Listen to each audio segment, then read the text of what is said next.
नमस्कार मित्रों, आप सभी का काव्या क्लासेज के ऑनलाइन प्लेटफॉर्म पर हार्दिक स्वागत, अभिनंदन व इस्तकबाल। तो आज मैं अनिल जांगिड़ आपको राजस्थान कला संस्कृति के बारे में अध्ययन करवाऊंगा, जिसमें राजस्थान की कला संस्कृति का पहला टॉपिक लोक देवता शुरुआत करेंगे। तो पहला टॉपिक अपना होगा लोक देवता, जिसमें मुख्यतः राजस्थान में 5 पीर माने जाते हैं के बारे में अध्ययन करेंगे सबसे पहले। तो पहला टॉपिक हमारा लोक देवता होगा। तो आइए लोक देवता के बारे में हम अध्ययन करते हैं।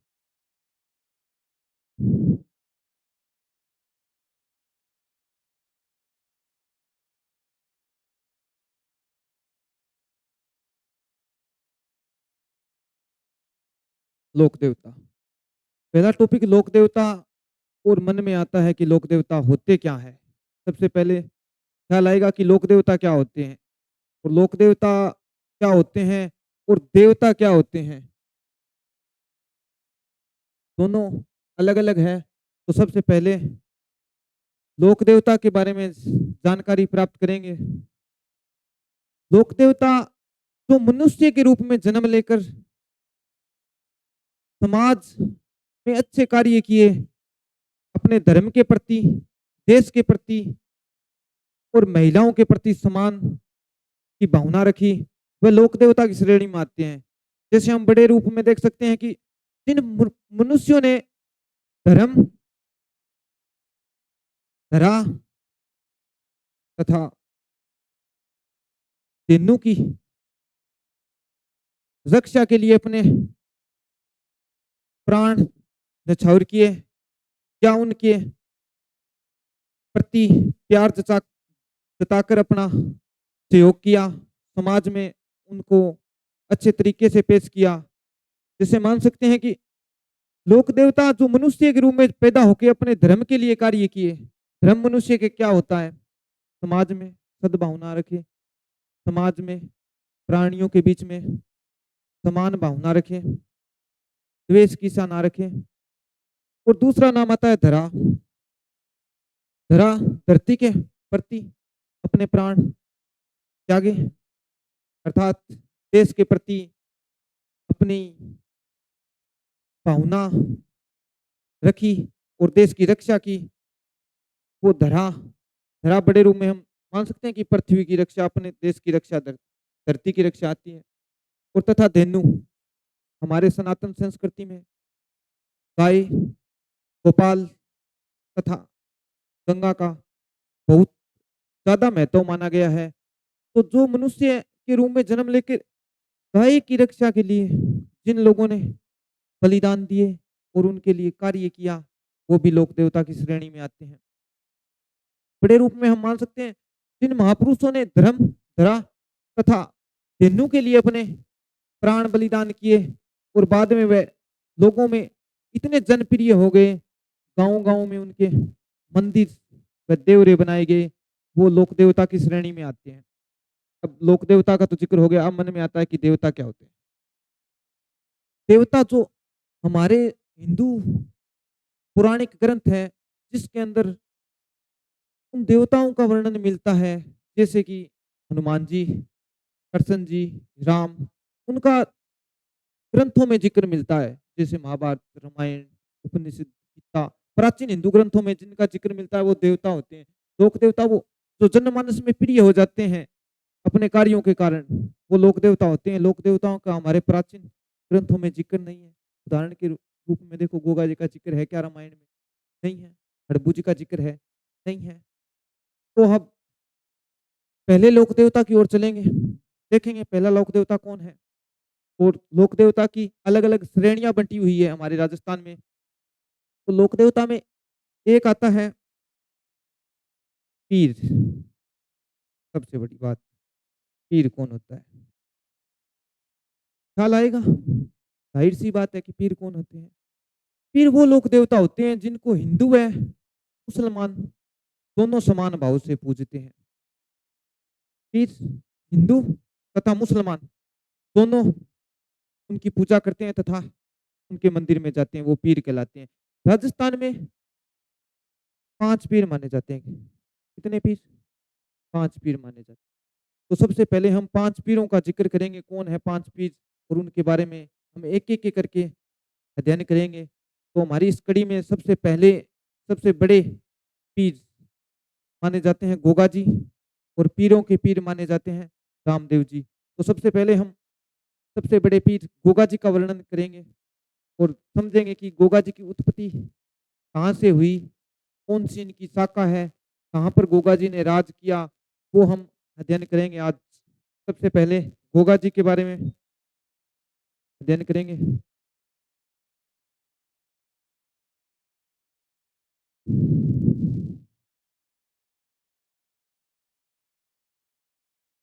गोगा जी।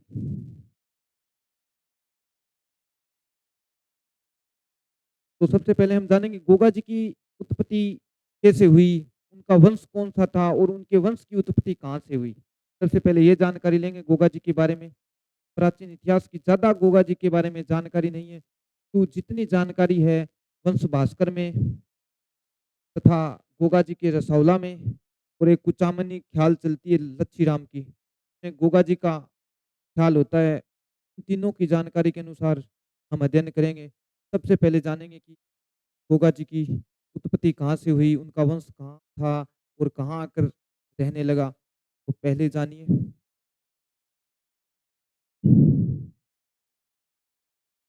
हमने पढ़ा है कि अंबर के अंदर चौहान होते थे। इन चौहानों ने सांबर में राज किया। कालांतर में यही चौहान अजमेर में चले गए। तब सांबर में चौहान राज करते थे।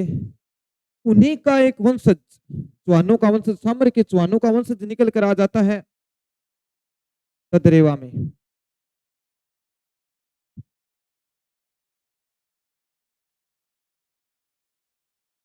सांबर के चौहानों का वंशज निकल कर आ जाता है ददरेवा में और ददरेवा में राजकाज अपना शुरू कर देता है। कहाँ के चौहान?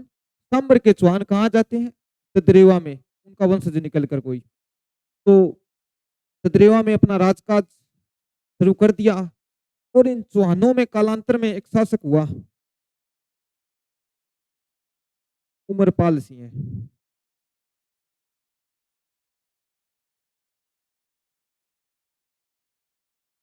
कहाँ?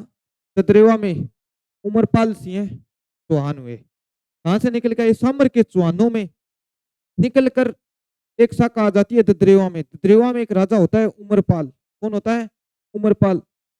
इन उमरपाल जी के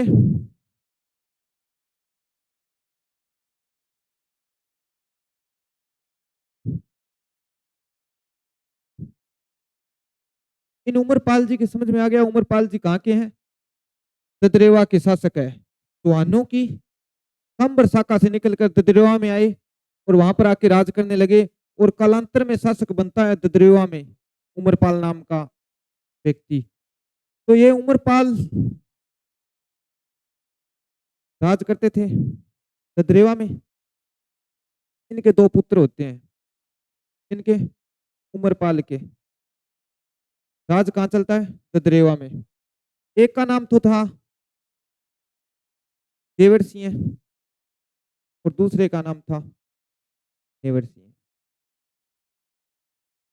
चौहान वंश के राजा है, ददरेवा में राज कर रहे हैं। इनके 2 पुत्र, एक का नाम जेवर, दूसरे का देवर।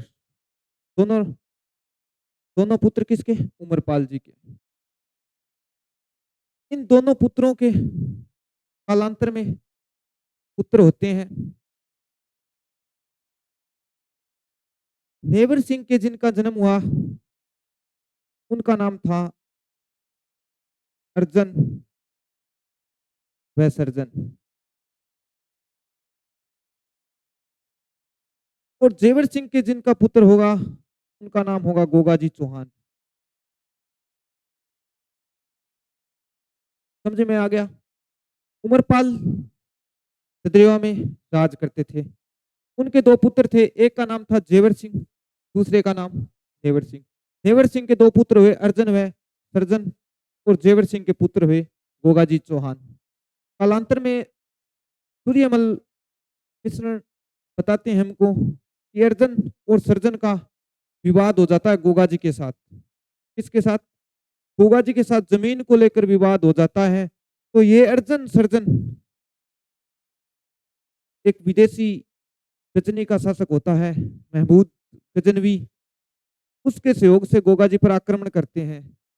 तो वो बात हम आगे पढ़ेंगे। अब इतना याद रखना है कि उमरपाल के दो लड़के थे, एक का नाम था जेवर सिंह, दूसरे का नाम नेवर सिंह। नेवर सिंह के दो पुत्र थे अर्जन व सर्जन, और जेवर सिंह के पुत्र का नाम था गोगा जी। अब हम चलते हैं गोगा जी पर। गोगा जी का जन्म कैसे होता है, किसके आशीर्वाद से होता है, गोगा जी की माता जी का क्या नाम था, पत्नी का क्या नाम था। आइए गोगा जी के बारे में हम अध्ययन करेंगे अब। गोगा जी चौहान।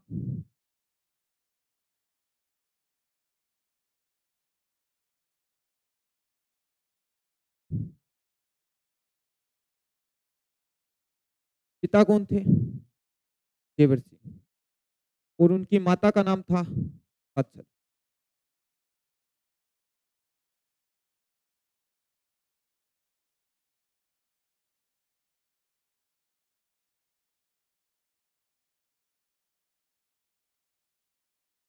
जेवर सिंह तथा माता का नाम था अच्छा।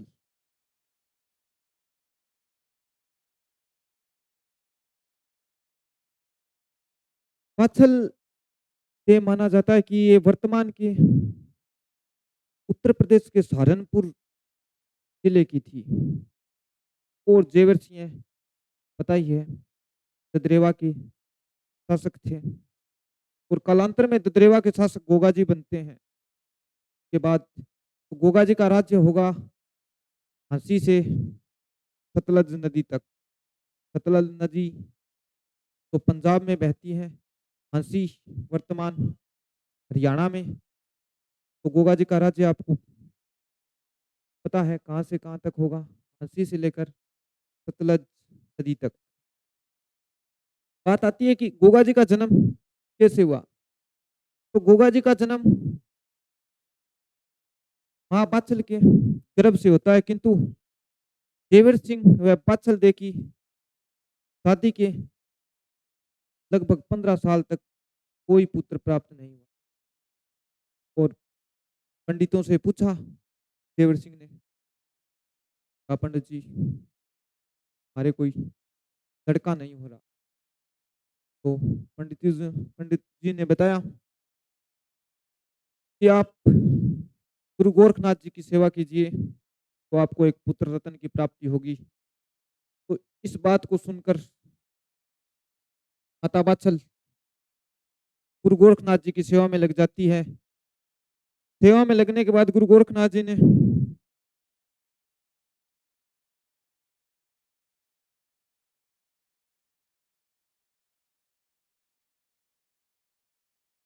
गोरखनाथ जी ने यात्रा की ददरेवा की। ददरेवा में आए तब माँ बाछल गुरु गोरखनाथ जी की सेवा करती थी। माता बाछल गुरु गोरखनाथ जी के ढूंढे पर गई और माता ने पूरी बात बताई कि हमको जी ने बोला था कि गुरु गोरखनाथ जी की सेवा कीजिए, उनके आशीर्वाद से आपको एक पुत्र प्राप्त होगा। तो गुरु गोरखनाथ जी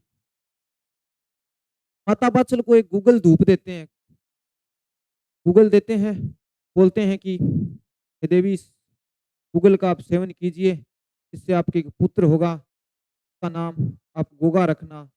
गोगा नाम गूगल धूप खाने के बाद गोगा नाम पड़ा था गोगा जी का गूगल धूप के कारण। इसके आशीर्वाद से गोगा जी का जन्म हुआ गुरु गोरखनाथ जी के। और गोगा जी का जन्म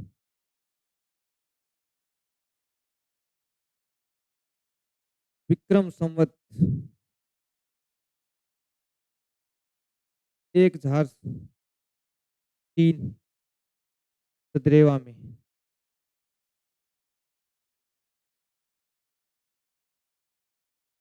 सदरेवा वर्तमान चूरू की तारानगर तहसील में आता है।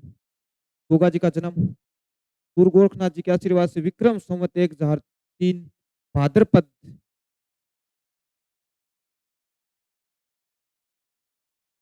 भाद्रपद कृष्ण अष्टमी का दिन था। सॉरी, नवमी का दिन था। भाद्रपद कृष्ण नवमी का दिन था, जिस दिन गोगा जी का जन्म सदरेवा में हुआ था, विक्रम संवत 1003। किसके आशीर्वाद से? गुरु गोरखनाथ जी के आशीर्वाद से। तो गोगा जी अपना गुरु किसको बनाते हैं? गोरखनाथ जी को।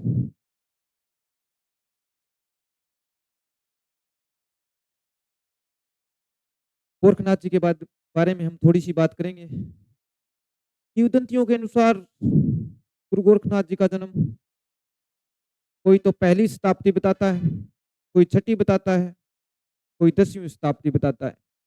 अलग अलग जन्म डेट आती है गुरु गोरखनाथ जी की, किंतु हमको मानना होगा कि गुरु गोरखनाथ जी के समकालीन राजस्थान के गोगा जी चौहान थे और उनके शिष्य थे। गोगा जी चौहान गुरु गोरखनाथ के ये बात हमको माननी होगी। अगर नहीं मानेंगे तो आरपीएससी का पता ही है, वो सबको मना देती है अगर अपनी पर आए तो हमको मानना होगा कि गोगा जी के समकालीन कौन थे? गोगा जी के समकालीन गुरु गोरखनाथ जी थे। गुरु भी गुरु गोरखनाथ जी थे। इन्हीं के आशीर्वाद से गोगा जी का जन्म हुआ था विक्रम संवत 1003 भाद्रपद कृष्ण नवमी के दिन, वर्तमान ददरेवा में। अब आगे हम थोड़ी सी जानकारी और जुटाने की कोशिश करेंगे कि गोगा जी की पत्नियां कौन थी और कितने पुत्र थे और गोगा जी का उपनाम क्या क्या थे। तो सबसे पहले हम देखेंगे गोगा जी की पत्नियों के क्या नाम थे।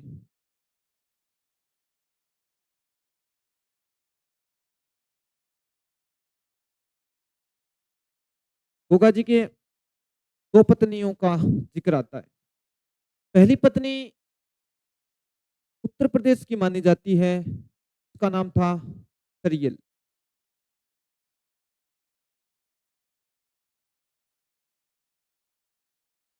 सरियल ये उत्तर प्रदेश की मानी जाती है। दूसरी पत्नी का नाम था कोलूमंड की राजकुमारी केलमदे। कहाँ की राजकुमारी थी? कोलूमंड की। कौन थी? केलमदे।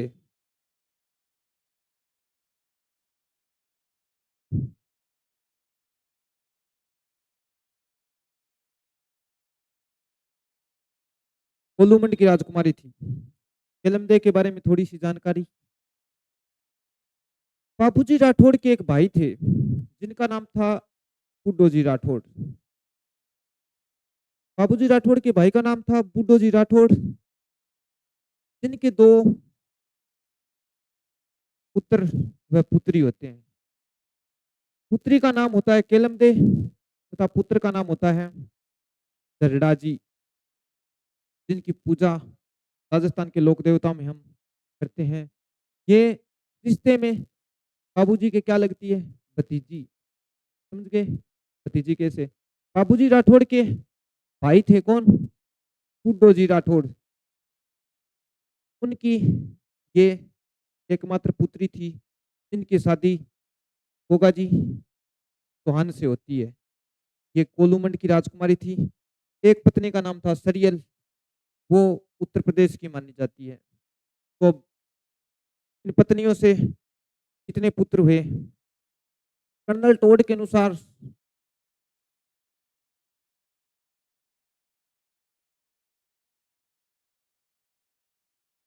47 पुत्र हुए। गोगा जी के कितने पुत्र? 47 पुत्र। सबसे बड़ा पुत्र का नाम गोगा जी के इतिहास में मिलता है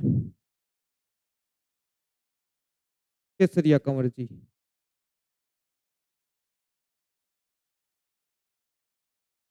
केसरिया कंवर। केसरिया कंवर जी का मंदिर एक तो सतरेवा में बना है और दूसरा मंदिर हनुमानगढ़ जिले की राउतसर तहसील के ब्रह्मसर गाँव में बना है। केसरिया कंवर जी के 2 मंदिर है बड़े, एक तो ददरेवा में, दूसरा ब्रह्मसर जो कि हनुमानगढ़ जिले के राउतसर तहसील में आता है।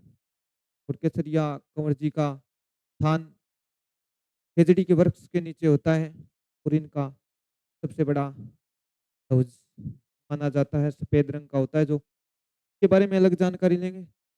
गोगा जी का चल रहा है तो गोगा जी के बारे में अध्ययन कर रहे हैं। पुत्र 47 थे गोगा जी के। कर्नल टोड के अनुसार 2 पत्नियां थी, एक का नाम सरियल जो यूपी की थी, दूसरी केलमदे जो कोलूमंड की राजकुमारी थी। अब आते हैं गोगा जी के उपनाम। यहाँ से प्रश्न निश्चय रूप से उठते हैं। किनके उपनाम? गोगा जी के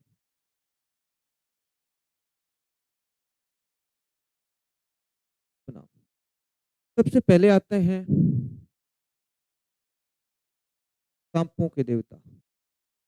उपनाम सांपों के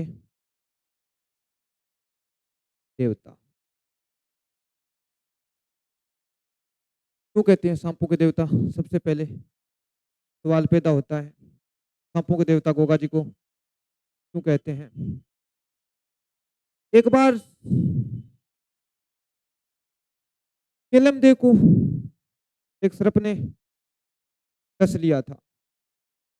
राजस्थानी शब्द है डस। डस का मतलब किसी सांप ने काट लिया था। किसको? केलमदेव को। गोगा जी की सगाई हो चुकी थी केलमदेव के साथ कोलूमंड में। तो सगाई हिंदू रीति रिवाज में आधा विवाह माना जाता है।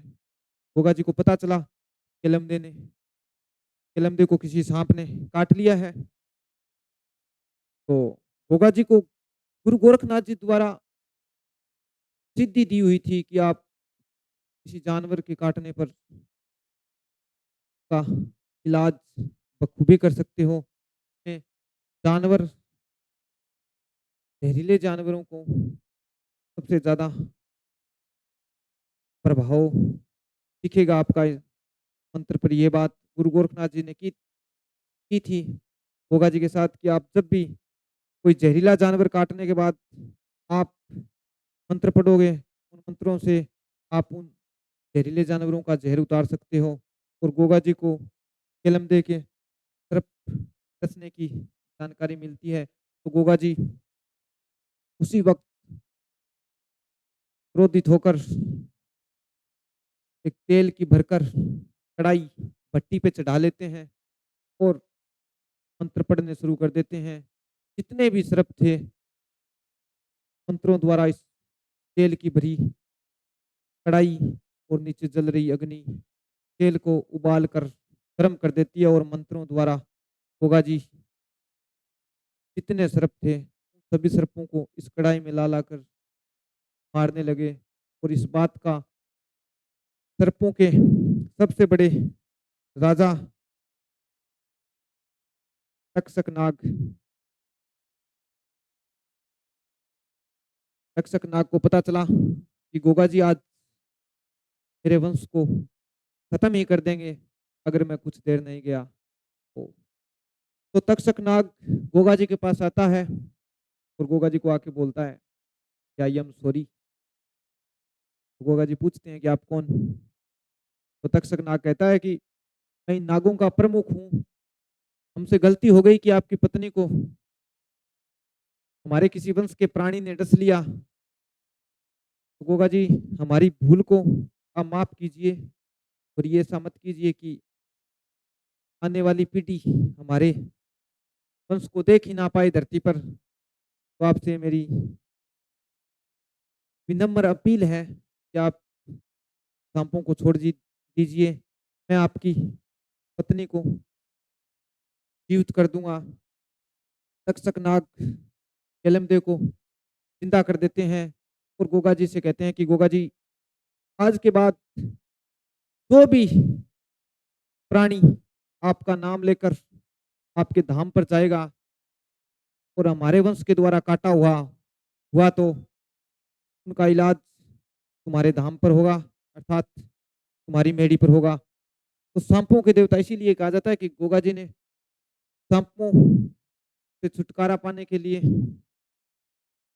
उस टाइम मंत्र पढ़े थे, केलमदेव को जिंदा किया था और सांपों ने आकर कहा कि गोगा जी हमसे गलती हो गई, हम आपसे वादा करते हैं कि आज के बाद तुम्हारे किसी भी भगत को सांप ने डसा या तुम्हारे किसी भी रिश्तेदार को सांप ने डसा तो उसका प्रभाव तुम्हारे प्रभाव से खत्म हो जाएगा, हमारा प्रभाव नहीं रहेगा।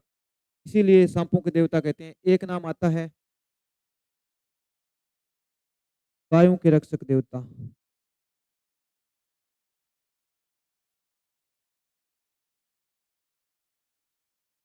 गायों के रक्षक देवता क्यों कहते हैं? सवाल पैदा होता है कि गायों के रक्षक देवता क्यों कहते हैं? सांपों का तो समझ में आ गया। एक आता है जहर पीर। दोनों नामों का साथ ही चर्चा करेंगे क्यों कहते हैं। जहर पीर का मतलब होता है कि साक्षात देवता और एक गायों के रक्षक देवता। मन में ख्याल आएगा कि गायों के रक्षक देवता क्यों कहते हैं और जहर पीर क्यों कहते हैं। मैंने बताया था कि अर्जुन व सर्जन दो भाई थे गोगा जी के, जिनके मध्य विवाद चलता था जमीन को लेके। हमेशा वो गोगा जी पर हमेशा अपना प्रभाव जमाना चाहते थे, किंतु गोगा जी वीर पुरुष का कोई प्रभाव नहीं चला उन पर। तो वो कालांतर में सहायता लेते हैं मोहम्मद गजनवी से। मोहम्मद गजनवी एक विदेशी आक्रमणकारी था। उसका एक ही उद्देश्य था, इस्लाम का प्रसार करना तथा राजस्थान के धन को लूटना या भारत के धन को लूटना। वो गजनवी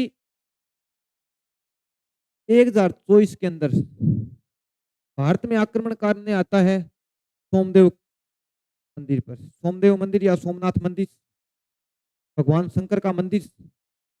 भगवान शंकर अर्थात सोमनाथ जी गोगा जी के इष्ट देव माने जाते हैं। उनके मंदिर को लूटने के लिए आता है कौन? मोहम्मद गजनवी। 1024 में आता है और 1025 में भारत में आक्रमण करता है सोमनाथ मंदिर पर। कौन? गजनवी।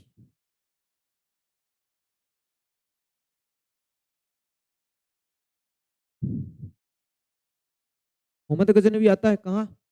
सोमनाथ मंदिर को लूटने। मंदिर को लूट लिया और अर्जन सर्जन दो भाई थे गोगा जी के, वे दोनों गजनवी के पास जाते हैं कि हमारी जमीन वापस दिलाओ, गोगा जी ने हड़प रखी है। गजनवी से मुलाकात होती है। गजनवी तब सोमनाथ मंदिर को लूटकर वापिस आ रहा था सांचौर से होते हुए। सांचौर से होते हुए वापिस आ रहा था। इसी जगह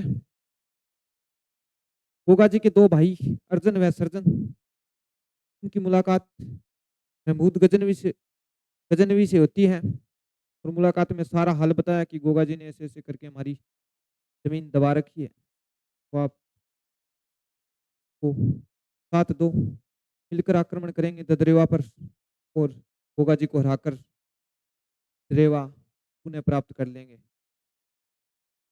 ये अर्जन सर्जन यहाँ मिलते हैं सांचौर में आके और सांचौर में ही गजनवी गायों की लूटपाट करता है। हाँ, सांचौर में मुलाकात होती है अर्जन सर्जन की। वह गजनवी सांचौर में ही गाय लूटता है। गायों को लूटकर अर्जन सर्जन के साथ हो जाता है। कहाँ से? सांचौर से आ जाता है ददरेवा।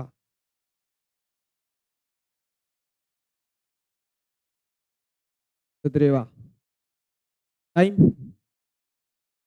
1025 के आसपास का। गोगा जी के साथ युद्ध की तैयारियां हो जाती है।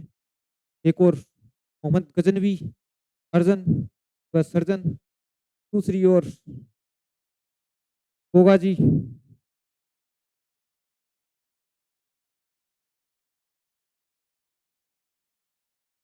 गोगा जी 47 पुत्र इनके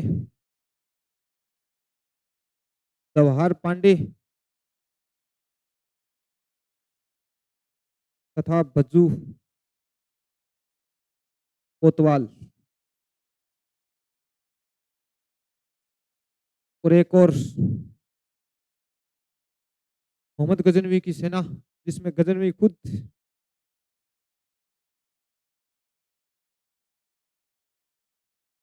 अर्जन तथा सर्जन युद्ध लड़ते हैं। युद्ध में गोगा जी वीरगति को प्राप्त होते हैं, किंतु युद्ध इतना घमासान था कि कल्पना करना संभव नहीं। इस युद्ध में गोगा जी की लड़ते हुए नाड़ कट जाती है। जदरेवा में युद्ध चल रहा है, नाड़ कट जाती है गजनवी के साथ युद्ध में। नाड़ कटने के बाद इतिहास बताता है कि गोगा जी लड़ते हुए गोगामेड़ी की तरफ चल पड़े। कौन सी सेना के पीछे? गजनवी की सेना के पीछे। नाड़ कटने के बाद गोगा जी गजनवी की सेना के साथ लड़ते हुए कहाँ तक आ जाते हैं? गोगामेड़ी में। गोगा जी की नाड़ कहाँ कटी थी? ददरेवा में। और लड़ते लड़ते कहाँ तक आ गए? गोगामेड़ी, तो वर्तमान के हनुमानगढ़ जिले की नोहर तहसील के अंदर एक गोगामेड़ी गांव है, वहां तक आ जाते हैं। कौन? गोगा जी। मन में ख्याल आता है इतनी दूर कैसे आ सकते हैं नाड़ कटने के बाद कोई व्यक्ति। राजस्थान के प्रत्येक ऐसे वीर हुए हैं तो नाड़ कटने के बाद भी युद्ध भूमि में लड़े हैं। नाम सुना होगा कल्ला जी राठौड़, तो अपनी वीरता के दम पर अकबर के साथ लड़ते हुए चित्तौड़ से लेके टुंडेला तक बिना सर के लड़ते हुए चले जाते हैं। और इधर हम बात कर रहे हैं कि गोगा जी ददरेवा में सर कटने के बाद गोगामेड़ी तक युद्ध करते हुए आ जाते हैं। तो मान सकते हैं कि हम उस धरती से वास्ता रखते हैं जहां नाड़ कटने के बाद भी वीर लड़ते थे, क्योंकि शीश कटे धड़ लड़ते थे, ये इतिहास बताता है। स्वाभिमान से लड़ना केवल अपना राजस्थान है। ये राजस्थान की धरती है जहां पर शीश कटने के बाद भी अनेकों वीरों ने युद्ध किए। किसी ने गाय के लिए, किसी ने धर्म के लिए, किसी ने धरती के लिए, किंतु युद्ध जरूर किए अपने स्वाभिमान के लिए।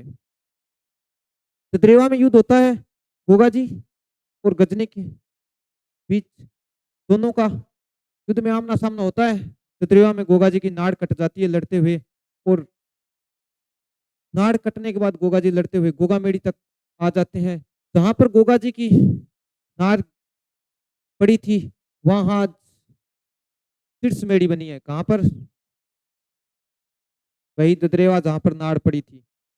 पूछा जाए कि शीर्ष मेड़ी कहां पर है? ददरेवा में। किसके साथ युद्ध हुआ था? गजनवी के साथ।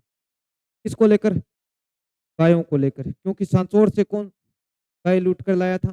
गजनवी। गायों की रक्षा के लिए युद्ध हुआ था, तो गायों के रक्षक देवता कहेंगे गोगा जी को। और इस युद्ध में गोगा जी बताते हैं कि इतने पराक्रम पराक्रम से लड़े थे जिसकी कल्पना करना नामुमकिन है। इतनी वीरता के साथ लड़े तो गजनवी कहने लगा ये तो सहार वीर है। सहार वीर का मतलब होता है साक्षात देवता। ये जानकारी हमको सूर्यमल मिश्रण देते हैं अपने ग्रंथ वंश भास्कर में कि गोगा जी को सहार वीर कहकर गजनवी ने संबोधित किया था। तो कल को पूछा जाए कि मोहम्मद गजनवी ने गोगा जी को जाहिर पीर कहा था, वह कौन से ग्रंथ में हमें पता चलता है? तो वो वंश भास्कर है, रचनाकार सूर्यमल किशन है। अब आगे हम बात करेंगे कि युद्ध में गोगा जी लड़ते हुए आ गए गोगामेड़ी तक, और गोगामेड़ी में गोगा जी का एक मंदिर बना है, तो कहते हैं ध्रुमेड़ी। ध्रुमेड़ी अर्थात जहाँ गोगा जी की धड़ पड़ी थी आकर। सर पड़ा था ददरेवा में और धड़ पड़ी थी गोगामेड़ी में आकर, तो उसको ध्रुमेड़ी कहते हैं। पूछा जाए आपको शीर्ष मेड़ी कहाँ है?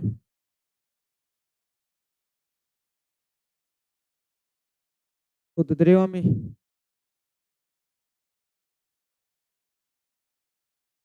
रेवा चूरू में आता है।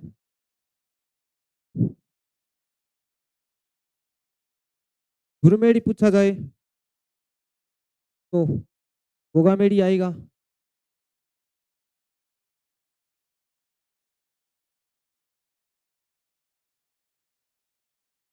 गोगामेड़ी नोहर मानगढ़ में आता है। वहाँ पर गोगा जी का लड़ा आकर पड़ा था गजनवी से लड़ते हुए, तो गोगा जी की बेड़ी बनी हुई है।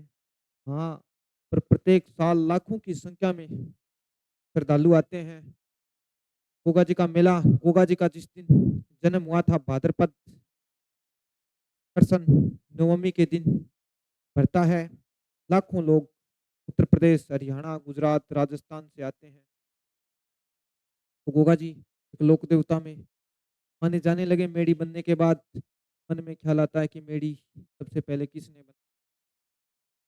ख्याल आएगा, जाहिर सी बात है कि सबसे पहले मेड़ी किसने बनाई थी। हमारी फोकलोर में तो चलता है कि गोगा जी की सबसे पहले मेड़ी गोगा जी के कोई भगत हुए थे, उन्होंने बनाई थी, किंतु इतिहास की जानकारी के अनुसार ये मेड़ी सर्वप्रथम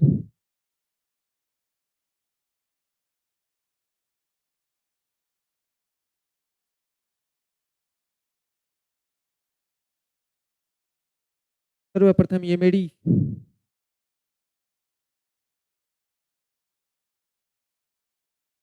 मोहम्मद बिन तुगलक ने बनाई थी, तो, तो दिल्ली का शासक था। इतिहास के अनुसार हमको यही जानकारी मिलती है कि सबसे पहले गोगा जी की मेड़ी मोहम्मद बिन तुगलक ने बनाई थी, और आधुनिक गोगा मेड़ी का निर्माण बीकानेर के शासक गंगा सिंह ने करवाया था। ये जानकारी है गोगा जी के बारे में कि मंदिर किसने बनवाया। गोगा मेड़ी को गोगा जी का मंदिर बोलते हैं। सबसे पहले हमारी फोकलोर में तो चलता है कि गोगा जी का पहला मंदिर गोगा जी के भगत थे फिराज, उन्होंने बनाया था। तो इतिहास के अनुसार हम मानेंगे तो मोहम्मद बिन तुगलक ने गोगा जी के मंदिर का निर्माण करवाया था, और आधुनिक निर्माण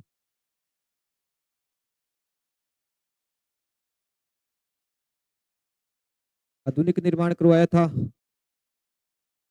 गंगा सिंह ने, जिसे राजस्थान का भागीरथ कहा जाता है। गंगा सिंह बीकानेर रियासत के राजा, उन्होंने आधुनिक गोगा मेड़ी का निर्माण करवाया था। गोगा मेड़ी एक मकबरा नुमा मंदिर है जो भोर तहसील के गोगा मेड़ी गांव में बना हुआ है। प्रत्येक वर्ष गोगा जी का मेला भरता है। मेले में अनेक श्रद्धालु आते हैं। इसमें जो यूपी के श्रद्धालु आते हैं खास करके, उनको हम पूर्बिया बोलते हैं।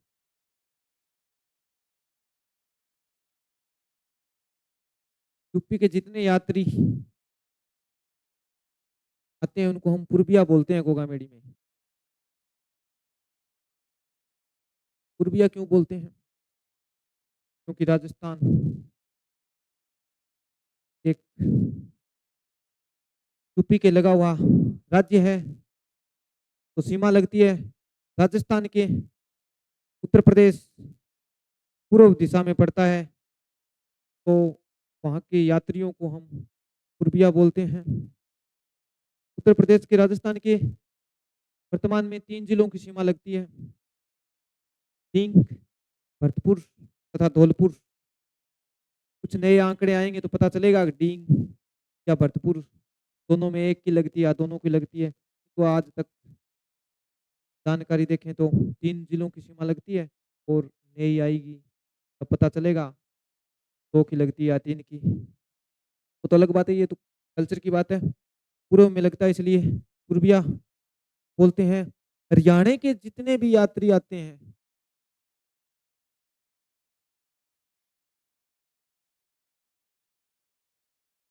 हरियाणा के यात्री गोगा मेड़ी को बागड़ बोलते हैं। बागड़ हम बोलते हैं किसको? गोगा मेड़ी को क्या बोलते हैं? बागड़। अगर बड़े तौर पर देखा जाए तो बागड़ नोहर भादरा हनुमानगढ़ के क्षेत्र को बागड़ ही बोला जाता है, किंतु हरियाणा के जो यात्री आते हैं गोगा मेड़ी में पूजा करने के लिए वो गोगामेडी को पागड़ धाम से संबोधित करते हैं और उत्तर प्रदेश से जितने यात्री आते हैं उनको हम पूर्बिया कहते हैं। मन में ख्याल आता है कि यात्री आते हैं, साथ में ध्वजा लाते हैं, नृत्य भी करते होंगे और वाद्य यंत्र भी बजाते होंगे, तो क्या बजाते हैं ये तो बताओ? तो गोगा जी के ये भगत आते हैं, ये अपने साथ वाद्य यंत्र लेके आते हैं जिसको बोलते हैं डेरू। क्या बोलते हैं? डेरू। अगर कल को पूछा जाए कि गोगा जी का नृत्य करते समय कौन सा वाद्य यंत्र बजता है, तो उत्तर होगा डेरू। क्या होता है? डेरू। अब गोगा जी के भगत नृत्य भी करते हैं। गोगा जी के भगत डेरू वाद्य यंत्र पर एक सांकल नृत्य करते हैं। कौन सा नृत्य? सांकल नृत्य करते हैं। और गोगा जी के भक्तिमय गीतों को छावली कहते हैं। गोगा जी के गीतों को क्या कहते हैं? छावली गीत। छावली होते हैं गोगा जी के। गोगा जी के गीतों को छावली कहते हैं। नृत्य को सांकल नृत्य, वाद्य यंत्र डेरू बजता है तथा गोगा जी की आराधना में जो गीत गाए जाते हैं उनको छावली कहते हैं। मन में आएगा कि मेला कितने दिन लगता है और मेले की क्या विशेषता है, तो विशेषता के बारे में देखेंगे। मेला कहाँ लगता है? गोगामेडी में लगता है सबसे बड़ा मेला गोगा जी का।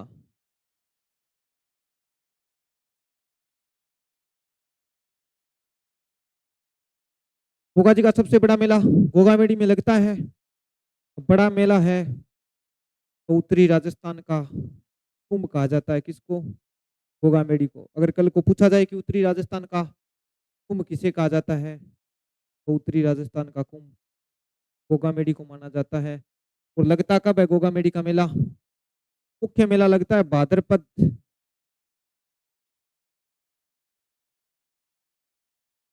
कृष्ण नवमी को।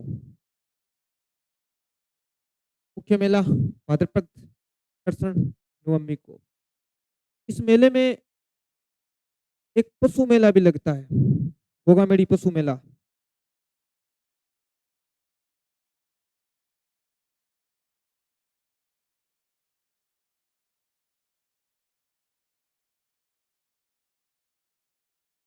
बताते हैं कि गोगा जी का पशु मेला राजस्थान का सबसे लंबा चलने वाला पशु मेला है। कौन सा? गोगामेडी पशु मेला सबसे लंबा चलने वाला पशु मेला।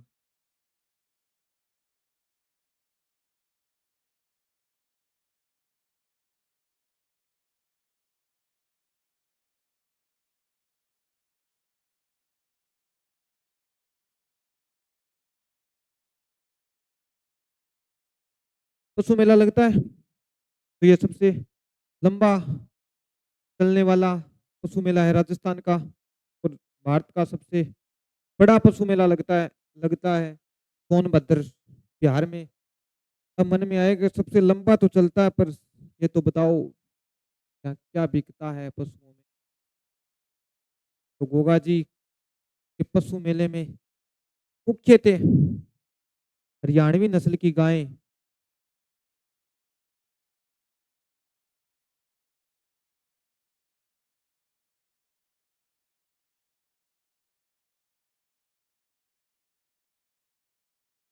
गोगा जी के पशु मेले में हरियाणवी की गायों का व्यापार किया जाता है।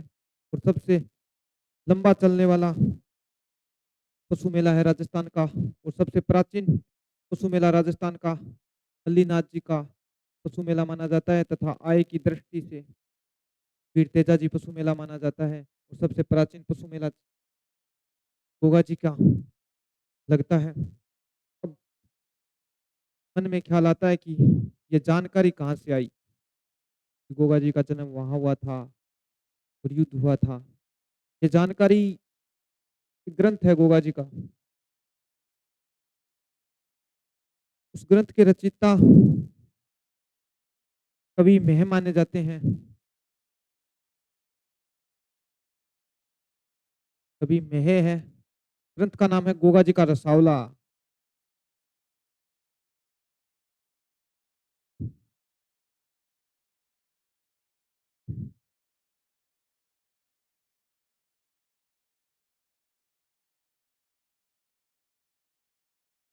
गोगा जी के जीवन के बारे में जानकारी मिलती है। कवि मेह का एक ग्रंथ है गोगा जी का रसावला। और कुछ जानकारी उत्सामनी ख्याल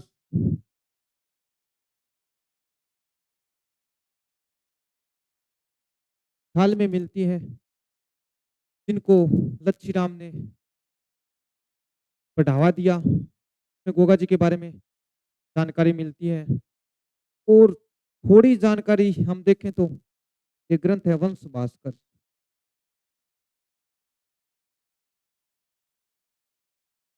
प्रियमल जी का लिखा हुआ। इसमें गोगा जी के युद्ध के बारे में जानकारी मिलती है कि मोहम्मद गजनवी से युद्ध हुआ था 1025 में। और गोगा जी लगभग 80 वर्ष की उम्र में गजनवी से युद्ध लड़ते हुए धरती को छोड़कर परम धाम चले गए। और उनका मेला आज गोगा मेडी के अंदर भाद्रपद करसन नवमी को भरा जाता है। इसी के साथ गोगा जी का जो परीक्षा की दृष्टि से महत्वपूर्ण टॉपिक था खत्म करते हैं। और वीडियो कैसा लगा आप कमेंट में बताना। धन्यवाद। जय भारत। जय हिंद।